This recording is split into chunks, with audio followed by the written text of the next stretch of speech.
कि आप लोग इस कथा को ध्यान लगा करके सुने। भाद्र शुक्ल पक्ष की चतुर्थी सदैव गणेश जी के सुंदर फल देने वाली है। इसका करें स्त्री पुरुष वृद्धादि जो कुछ भी इस व्रत को करते हैं वे शीघ्र ही कष्टों से मुक्त हो जाते हैं। कहते सुनसान वन में विपरीत परिस्थितियों में कचहरी संबंधी कार्यों में यह व्रत सब कर्मों को फल देने वाला है। गणपति जी को यह व्रत बहुत ही प्रिय है। शरद कुमार जी पूछते हैं कि पूर्व काल में इस व्रत को किसने किया था, मृत्युलोक में कैसे शुरू, आप विस्तार पूर्वक कहिए। भगवान शिव ने कहा कि इस व्रत को सबसे पहले भगवान श्री कृष्ण जी पर झूठा दोष लगा था, तब उनके निवारण के लिए नारद जी ने उनसे इस व्रत को करने के लिए कहा था। शरद कुमार जी ने आश्चर्य में यह प्रश्न दोबारा किया कि नंद किशोर कृष्ण भगवान सृष्टि के रचने वाले हैं, उन पर कैसे जो है यह दोष लग गया। भगवान शिव कहते हैं कि पृथ्वी को मारकर भार मुक्त करने के लिए भगवान श्री कृष्ण ने जब हल और राम वासुदेव के यहाँ पुत्र रूप में जन्म लिया तो मगध देश के राजा जरासंध एक बार आक्रमण करने के लिए फल स्वरूप श्री कृष्ण जी ने समुद्र की सोने की द्वारिका बनवाई।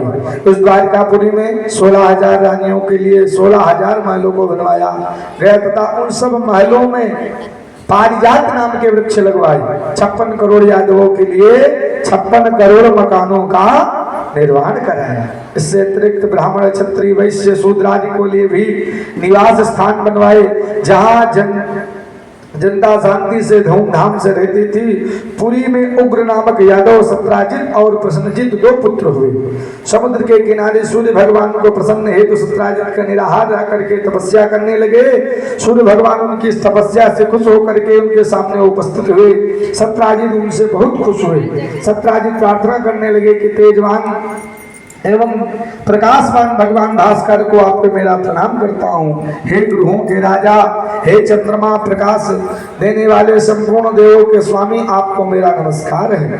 आप मुझ पर प्रसन्न होकर के कृपा करें। सत्राजित की यह प्रार्थना से भगवान सूर्य सत्राजित से मधुर वाणी में कहा कि हम तुम पर बहुत खुश हैं, तुम जो चाहो वर मान सकते हो, मांग लो, हम तुम्हारी पूजा से संतुष्ट हैं। अब तुम इस सुंदर रत्न को ले लो, यह देवों को भी प्रिय है। ऐसा कहा करके भगवान ने मणि को अपने गले से निकाल दी और उसे दे दी। भगवान सूर्यदेव उससे कहा कि यह मणि प्रतिदिन 24 मन सोना प्रदान करती है। इसको धारण करने के समय आप शुद्धता का, पवित्रता का अवश्य ध्यान दें। सत्राजित अपवित्र अशौच अवस्था में धारण करने पहनने वाले की मौत हो जाती है। ऐसा कहा करके भगवान सूर्य नारायण अदृश्य हो गए। मणि को पहनकर सत्राजित सूर्य के समान तेजस्वी लगने लगे। उनके द्वारिका में पुरी में प्रविष्ट होने पर ही तेज के फलस्वरूप किसी को पता चला कि इसका आगमन साक्षात नारायण का हो रहा है। मणि की चमक से लोगों को लगा साक्षात सूर्य नारायण भगवान की उपस्थिति हुई हो। जब लोग पास आए तो साफ तौर पर देखा कि तो जाना कि तो सूर्य नहीं, ये तो सत्राजित हैं जो मणि धारण किए हुए हैं। मणि के धोकर भगवान श्री कृष्ण मन ललचाया, लेकिन उन्होंने मणि लेने की इच्छा नहीं की। इधर सत्राजित को यह संदेह पैदा हुआ कि भगवान श्री कृष्ण कहीं मुझसे मणि न मांग ले। इस शंका को धारण कर उसने मणि को भाई प्रसन्नजित को दे दी और पवित्र रहकर उसे पहनने के लिए सावधान कर लिया। एक समय की बात है जब प्रसन्नजित कृष्ण जी के साथ शिकार के लिए उस मणि को धारण किए हुए वन में चले गए। अपवित्रता के कारण प्रसन्नजित को एक सिंह ने मार डाला और उस सिंह को रत्न ले जाते हुए देख करके जांबवान ने उसे मार डाला और जांबवान ने मणि को अपने पुत्र को दे दिया। इधर श्री कृष्ण जी शिकारियों के साथ द्वारिका लौट आए। समस्त द्वारिका के रहने वालों को लगा कि श्री कृष्ण जी को अकेला आया हुआ अनुमान लगा लिया कि लालच में श्री कृष्ण जी ही नहीं प्रसन्नजित को मार डाला। ऐसा मन में लोभ के कारण हो गया होगा, वह तो गुरुओं को भी मार डालते हैं। सभी लोग यह चर्चा करने लगे, झूठा दोष लगने लगा। श्री कृष्ण जी का मन बड़ा दुखी हुआ। वे बिना कुछ खाए लोगों के साथ लेकर के शहर के बाहर निकल गए। वन में श्री कृष्ण जी ने प्रसन्नजित को सिंह द्वारा अमृत पाया। श्री कृष्ण जी की सवारी के साथ प्रसन्नजित के पैरों के सिंहों के सहारे वहां गए जहां ऋक्ष ने सिंह को मारा था। खून की बूंदों के सहारे श्री कृष्ण जी गुफा में घुस गए और कहते हैं ऋतुराज की गुफा में डरावनी तथा अंधकार वाली दिव्या प्रसन्नजित की गुफा में दरवाजे पर छोड़कर कृष्ण जी स्वयं अपने तेज से अंधकार को नष्ट करते हुए गुफा के में चारों 100 कोस तक चले गए। वहां पहुंचने पर उन्होंने महल में देखा जिसने जहां भगवान का पुत्र एक सुंदर मणि रत्न लटका के पालने में झूल रहा था। रूप में परिपूर्ण कमल के समान नेत्रों वाली किशोरी उस पालने को झुला रही थी। ऐसी सुंदर युवती को देख करके कृष्ण जी चकित हो गए। वह स्नेह से कहने लगी कि लाडलो तुम रो क्यों रहे हो? देखो प्रश्नजित को शेर ने मार डाला और शेर को मारकर हमारे पिताजी ने यह संयंत्रक मणि तुमसे खेलने के लिए ला दी है। कमल के समान नयन वाले भगवान श्री कृष्ण को देख कर बाला कामा तो धीरे धीरे प्यार से भरे स्वर में कहने लगी कि मेरे पिताजी को देखने से पहले आप यहाँ से चले जाइए। ऐसा कहने पर श्री कृष्ण हंसकर अपना बाण शंख बजाने लगे। शंख की ध्वनि से सुनकर ऋक्षराज बैठे और उनके पास चले गए। ये ऋक्षराज कौन थे? कहते हैं रामावतार के जामवंत जी थे। जामवंत जी जब युद्ध समाप्त हो गया तो कहने लगे भी हमारी शरीर की खुजली नहीं मिटी, इतना बड़ा युद्ध हुआ। तो भगवान ने कहा कि अब इस समय आपकी खुजली नहीं मिटेगी, जब हम द्वापर में आएंगे और हमसे युद्ध करोगे तब तुम्हारी इच्छा पूर्ण होगी। तो जामवंत जी वही हैं। तो भगवान कहते हैं उनके साथ फलस्वरूप बारंबार युद्ध होने लगा। इस युद्ध को देखकर सभी स्त्रियां चीखने पुकारने लगी। गुफा के समस्त नागरिक आश्चर्य में पड़ गए। उधर गुफा के दरवाजे पर श्री कृष्ण इंतजार कर रहे थे। प्रसन्नजित ने अमृत समझ 7वें दिन द्वारिका लौट गए।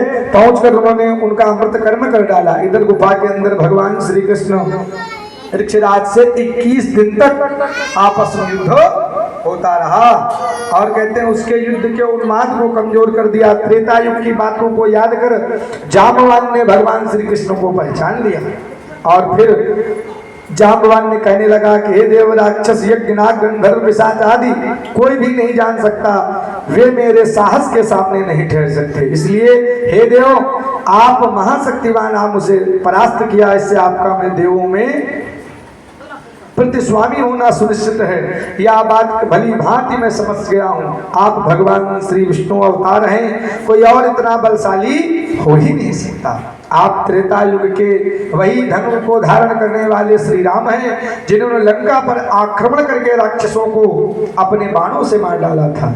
तब जाम्बवान ने उन्हें पहचान लिया और उससे श्री कृष्ण जी बोले कि हे ऋक्षराज, इस मणि के कारण मुझे झूठा दोष लगा है, अतः आप इस मणि को लेने हैं तो मैं इस गुफा में आया हूँ। श्री कृष्ण जी की यह बात सुनकर के जाम्बवान ने कृष्णजीत को पूर्व अपनी कन्या जाम्बवती उन्हें सौंप दी और दहेज स्वरूप में वह मणि उन्हें दे दी। श्री कृष्ण जी ने कन्या और मणि को प्राप्त करके पश्चात जाम्बवान को ज्ञान का उपदेश दे करके जाने का विचार किया। जाम्बवती के साथ सहित श्री कृष्ण प्रसन्नचित होकर के द्वारिका लौट गए। श्री कृष्ण जी की पत्नी सहित मणि लौट देख करके सभी खुशी मनाने लगे। श्री कृष्ण जी मित्रताओं के साथ में यादवों के राज्य में सभा में आए और उन्होंने मणि को लुप्त हो जाने के, दोबारा मिल जाने के सारा घटनाक्रम बताया। राज्य के सभी उपस्थित सत्राजित को मणि दे दी। इस प्रकार श्री कृष्ण जी झूठे दोष से मुक्त हो गए और सत्राजित मणि पा करके बहुत लज्जित हुए, जिसके कारण उन्होंने अपनी कन्या सत्यभामा का विवाह भगवान श्री कृष्ण के साथ में कर दिया। एक रुक्मणी जी जिनका भगवान ने हरण किया था, दूसरा जाम्बवती जो जाम्बवान की पुत्री थी और तीसरी कौन हुई? सत्यभामा। रानियां यही 3 थी, बाकी और पटरानियों में थी। महारानी कौन थी? राधा रानी। ठीक। एक बार श्री कृष्ण जी कहे हुए थे, उनके ना होने पर सतधर्मा और सत्राजित को मारकर मणि ले ली। फिर भगवान श्री कृष्ण ने आने पर सत्यभामा ने सब बातों को बता डाली। नगर में फिर से यह बात फैल गई कि श्री कृष्ण के मन में काला होने के कारण जो है सीधे लगते हैं। जब श्री कृष्ण जी अपने भाई दाऊ से कहा, सतधर्मा ने सत्राजित को मार डाला और यह मणि लेकर के दूसरी जगह जाने वाला, यह मणि हमारे भोगने लायक है। सतधर्मा को जब यह पता चला, उसने डर करके मणि को अक्रूर को दे दिया और कहते हैं स्वयं घोड़े पर चढ़ करके दक्षिण की ओर निकल गया। भगवान श्री कृष्ण और बलराम के रथ पर चढ़ करके उसका पीछा किया। 100 कोस के बाद उसके घोड़ी मार दिया। वहां पैदल दौड़ते हुए भगवान श्री कृष्ण ने उसे पकड़ लिया और कहते हैं उसे मार डाला। श्री कृष्ण जी ने बलदेव जी के भैया साहिब इसके बाद में मणि मिली और बलराम जी इस बात के गुस्सा हो गए और कहने लगे, कृष्ण तुमने सदैव कपट किया है, तुमसे अधिक पाप करने का और कोई करने वाला नहीं है। तब तुम धन के लालच में अपने सगे संबंधियों की हत्या करने लगे हो। हिचकते ही ऐसा कौन सा भाई होगा जो तुम्हारा साथ लेगा।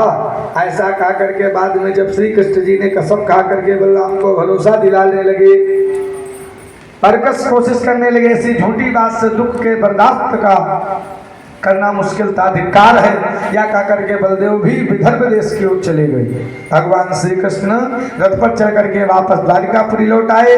श्री कृष्ण के लौटने पर द्वारिका के लोगों में फिर यही से बात होने लगी, श्री कृष्ण अपने बड़े भाई बलराम को भी द्वारिका नगरी से निकाल दिया है। मणि के लालच में उन्हें ऐसा नहीं करना चाहिए। मनुष्यों को इस प्रकार कहने श्री कृष्ण जी के मन को बड़ी दुख हुआ और इधर क्रूर भी तीर्थों से घूमने द्वारिका चले गए। उनसे काशीपुरी में पहुंचकर यज्ञाधिपति भगवान द्वारा सभी व्यक्तियों ने दक्षिणा से संतुष्ट किया। इधर देवों के मंदिरों में निर्माण करवाया, उधर सूर्य दी गई मणि को क्रूर सदैव शुद्धता के साथ में पहनते थे। जहाँ कहीं भी वह रहते थे वहाँ कभी कोई अकाल अथवा व्याधि का प्रकोप नहीं रहता था। भगवान श्री कृष्ण सभी बातों को भली भांति जानते थे, अंतर्मयी थे, लेकिन मनुष्य रूप में उन्हें होने के कारण दिखावे के लिए, माया से छुटकारा पाने के लिए, अज्ञानता दर्शाने के लिए मणि के कारण बड़े ही भाई बलराम जी को भी साथ में विशेष हुआ और अनेक बार अनेक तरह के दोष लगते था। इतना लांछन सहना पड़ा कि श्री कृष्ण जी कहते हैं सोच विचार करके अवस्था में ही वहाँ नारद जी प्रकट हो गए। भगवान द्वारा आतिथ्य स्वीकार के बाद नारद सुखपूर्वक आसन पर विराजे और बोले कि हे केशव, आप उदास क्यों हैं? इसके बाद उदास होने का कारण और किस चिंता में डूबे हैं, कृपया मुझसे आप विस्तार पूर्वक कहिए। कहते हैं भगवान श्री कृष्ण जी ने जब उन्होंने अपना सब समाचार बताया तो कहते हैं मिथ्या दोष लग गया था, मुझे अत्यंत खेद हो रहा है। आपकी शरण में मुझे इस चिंता से मुक्त कीजिए। देवर्षि नारद जी ने कहा कि हे देव, आप चतुर्थी के चंद्रमा को दर्शन किए, अब एवं आप एक बार कलंकित होना पड़ा। नारद जी ने ऐसा बात सुनकर के श्री कृष्ण जी ने सारी सरभरी वाणी से कहने लगे कि नारद जी, चौथ के दिन चांद को देखने से कैसे दोष लगता है, जबकि दूज के चांद को तो लोग पूछते हैं, इसका फल क्या है? कृष्ण जी ने शिष्टता से मिलते कहने लगे, हे नारद मुनि, कहा कि स्वयं गणेश जी ने देखने योग्य रूप वाले अर्थात सबके सुंदर रूप घमंड करने वाले चंद्रमा को श्रापित किया है कि आज के दिन जो लोग तुम्हारे दर्शन करेंगे उन्हें व्यर्थ ही समाज में बुराई और घृणा का सामना करना पड़ेगा। श्री कृष्ण भगवान ने पूछा कि हे देवर्षि नारद, अमृत को बरसाने वाले चंद्रमा को कैसे गणेश जी के कारण श्रापित होना पड़ा? तो कहते हैं आप कथन को विस्तार पूर्वक सुनिए। नारद जी ने कहा कि प्राचीन काल में ब्रह्मा विष्णु महेश मिलकर के गणेश जी का अष्टावली से नवनिधि से पत्नी स्वरूप भगवान को प्राप्त करके कहीं पूजा विधि से उनकी वंदना करने लगे। ब्रह्मा जी गणपति जी से कहा कि हे हाथी के समान मुख वाले गणपति जी, लंबोदर वरदायक, सृष्टिकर्ता, पालन एवं संहार करता, मैं आपको प्रणाम करता हूँ। भक्ति पूर्वक आपको लड्डू चढ़ा करके पूजा करेंगे, उसकी सभी विघ्न बाधाएं दूर हो जाएंगी, उनको दुर्लभ सिद्धि मिलेगी, इससे कोई संशय नहीं है। आराधना के बिना देव या दानव सफलता प्राप्त करते हैं, उन्हें अरबों कल्प तक भी सिद्धि नहीं मिलती। गणपति जी की आपकी कृपा से सृष्टि के फल स्वरूप विष्णु पालन करते तथा शिव संसार के ऐसे स्थित हैं, मेरी सामर्थ्य नहीं है कि मैं आपकी प्रार्थना कर सकूं। गणेश जी ने ब्रह्मा जी से मुख से ऐसी प्रार्थना सुन करके कहते, सृष्टि के रचयिता ब्रह्मा जी को आपकी प्रार्थना से बहुत खुश हूँ, आप जो कुछ भी वर रूप में प्राप्त करना चाहें कर लीजिए। ब्रह्मा जी ने कहा कि मुझे सृष्टि की रचना के लिए किसी तरह की बाधा ना हो। गणेश जी के प्रसन्न मन से कहा ऐसा ही होगा। ब्रह्मा जी का मन चाहा वरदान पा करके लोग चले गए। इधर गणेश जी अपनी इच्छा अनुसार अद्वितीय स्वरूप में धारण करके आकाश के रास्ते चंद्रलोक जा पहुंचे। रूप में गर्भित चंद्रमा को गणेश जी ने लंबी सूंड हाथी के समान बड़े कान, लंबे दांत और मोटे पेट चूहे पर सवार हुए इसे हंसने वाले रूप को देखा। ऐसे अनोखे रूप को देख करके चंद्रमा को हंसी आ गई। यह देख करके गणपति जी क्रोध हो गए और कहते हैं क्रोध की कोई सीमा ना रही। उनकी आंखें क्रोध के कारण लाल हो गई। उन्होंने चंद्रमा को शाप दे दिया कि आज से तुम्हें शुक्ल पक्ष की चतुर्थी के दिन जो कोई भी व्यक्ति तुम्हारे दर्शन करे, इस पापी मुख को देखेगा, उसे अवश्य ही कलंकित होना पड़ेगा। देवर्षि नारद ने कहा कि कृष्ण की इस भयंकर शाप को सुनकर के हाहाकार मच गया। चंद्रमा को मुख मैला हो गया और वे जल में प्रवेश कर गए। कहते हैं गंधर्वों द्वारा इससे बहुत निराश हुए। हाथ के साथ साथ बहुत दुख हुआ। सब इंद्र के साथ ब्रह्मलोक को गए। ब्रह्मा जी ने उन सभी को कहा कि आज गणेश जी की ने चंद्रमा को शाप किया है। सुन करके ब्रह्मा जी ने उन सभी देवी देवताओं से कहा कि गणेश जी का साप अकाट्य है, उसे ना तो मैं ही काट सकता हूँ ना ही और कोई अन्य देवता, यह निश्चित है। इसलिए आप सभी उनकी ही शरण में चलिए। सभी देवताओं ने ब्रह्मा ने मिलकर के भगवान गणपति जी की पूजा अर्चना की। प्रसन्न होकर के गणपति जी ने ब्रह्मा जी से बोले कि हे गणेश जी, पूजन कृष्ण चतुर्थी को रात में करना चाहिए। प्रकार मिठाइयों को भोग लगा करके प्रसाद का स्वरूप फल ग्रहण करना चाहिए। धन के होते हुए कमी नहीं करनी चाहिए। पूजन व्रतादि के समस्त विधि ब्रह्मा जी जान करके सभी देवताओं ने गुरु ब्रह्मा बृहस्पति देव को चंद्रमा के पास भेजा। उन्होंने चंद्रमा ब्रह्मा जी द्वारा दी गई विधि को सुनाया और चंद्रमा ने इस विधि के गणेश जी से व्रत को पूजन को किया। इसके पश्चात प्रसन्न होकर के गणेश जी ने अपने गणेश जी खेलते हुए चंद्रमा उनकी स्तुति करने लगे। चंद्रमा के मुख आप सभी जगह और सबके अंतर्मयी हैं। देवादिदेव वक्रतुंड लंबोदर गणपति घमंड वाला आपको असीमात पात्र सब बनाना था। इसके लिए आपसे मैं सदैव क्षमा मांगता हूँ। कृपया आप मुझ पर प्रसन्न होइए। मुझे सब प्रकार से प्रभाव का पूर्ण ज्ञान हो गया है। जो पापी आपकी पूजा आराधना नहीं करते उन्हें नरक में भी जगह नहीं मिलती है। चंद्रमा के मुख से इस प्रकार से वाणी सुन करके गणेश जी ने हंस करके बादल की ओर गर्जना करते हुए देखा और कहते चंद्र तुम प्रसन्न हुए, जो कि चाहे वर मांग लो। चंद्रमा ने कहा कि गणपति जी, पहले चंद्रमा की यह बाड़ी लगे, दूसरा आपकी कृपा से मेरे समस्त पाप दूर हो जाए, अन्य कोई वर दे दीजिए, किंतु यह वर नहीं दे सकता। गणपति जी ने कहा कि कथन सुन करके ब्रह्मा देवता भी डर गए और उन्होंने प्रार्थना करने लगे। सभी देवताओं ने भगवान गणेश जी से प्रार्थना करने लगे कि हे देवाधिदेव, आप चंद्रमा के शाप से रहित कर दीजिए। या वन हम आपसे मांगते हैं, आप ब्रह्मा जी की महानता को सोच करके चंद्रमा को शाप से मुक्त कर दीजिए। सभी देवगुणों की बात सुन करके गणपति जी बहुत प्रसन्न हुए। प्रसन्न पूर्वक ढंग से कहा कि आप सभी मेरे अन्य भक्तगण हैं, आपको मैं मनचाहा वरदान देता हूँ।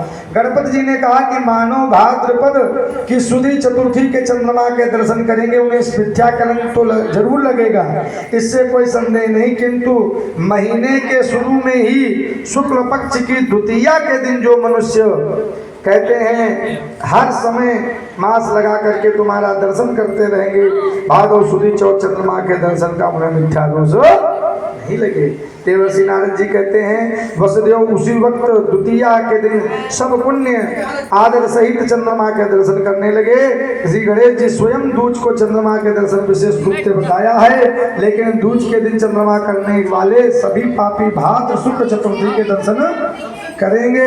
उन्हें 1 वर्ष के अंदर ही झूठा कलंक भोगना पड़ेगा। पश्चात चंद्रमा गणेश जी दोबारा पूछा कि यदि कोई ऐसी घटना हो तो आप दोबारा किस तरह प्रसन्न होंगे। गणपति ने कहा कि श्री कृष्ण बच करके चतुर्थी के मानव लड्डू का भोग लगा करके गणपति जी का पूजा आराधना करें। विध पूर्वक रोहिणी का साथ तुम्हारे साथ कन्या करेंगे। जो लोग सोने की मूर्ति पूजा के लिए चुनेंगे, ब्राह्मण को भोजन करा करके दान दक्षिणा दे करके सदैव उनके कष्टों को निवारण करता हुआ, यदि कोई सोने की मूर्ति प्रतिमा बना करके छत्ता लगा करके भगवान का पूजन करता है, ब्राह्मणों को दान करेगा, समर्पित करेगा, गणेश जी की कृपा से उनके समस्त पाप नष्ट हो जाएंगे। देवादेव के समस्त कार्यों को निर्विघ्नता तरीके से संपन्न होंगे। और कहते हैं आदर सत्कार उन्नति एवं रुपया पैसा पुत्र पौत्र आदि सब कुछ प्राप्त करेंगे। इससे उनके मन में कोई और संशय नहीं है। गणपति जी कुल योग्य गुणी एवं आपके भक्त पुत्र संपन्न होंगे। उसके ब्राह्मण को दान देने से लड्डू की खीर मालपुआ आदि चीजों को ब्राह्मण को प्रदान करते हैं। स्वयं भी इच्छानुसार भोजन ग्रहण करते हैं। इस प्रकार व्रत रह करके पूजन करके उससे सदा ही हर क्षेत्र में विजयी प्राप्त कर सफलता धन धान्य एवं अनेक संतान से परिपूर्ण करता रहूंगा। या गजानन अंतर्ध्यान हो गए। देवर्षि नारद जी ने कहा कि श्री कृष्ण आप इस व्रत को कीजिए जिससे आपका कलंक दूर हो जाएगा। कहते कृष्ण जी के कहे अनुसार अनुष्ठान किया। ऐसा करने पर श्री कृष्ण जी के कलंक मुक्त हो गए। देवर्षि नारद जी कहते हैं कि जो संयंतक मणि की कथा को सुनेंगे तथा चंद्रमा के चरित्र की कथा के सुनेंगे, उनके वर्णन करेंगे, उनके भाद्र चतुर्थी के दिन जो है चंद्रमा को देखने का दोष नहीं लगेगा, मानसिक संकट या संशय उत्पन्न नहीं होंगे। अथवा भादो सुदी चौथ भूल करके चंद्रमा का दर्शन हो जाने पर कथा को सुनना चाहिए, ऐसा देवताओं ने बताया। श्री कृष्ण जी ने गणपति जी की पूजा व्रत पूजन करके सुखी सदा श्राद्ध पुरुषों के सहित सब प्रकार से मुसीबतों से नष्ट हो गए। और भगवान गणेश जी की प्रसन्नता से मनुष्यों को संसार की सभी वस्तुएं आसानी से प्राप्त हो जाती हैं और उनके मार्ग में कोई बाधा नहीं आती। बोले गणपति महाराज की।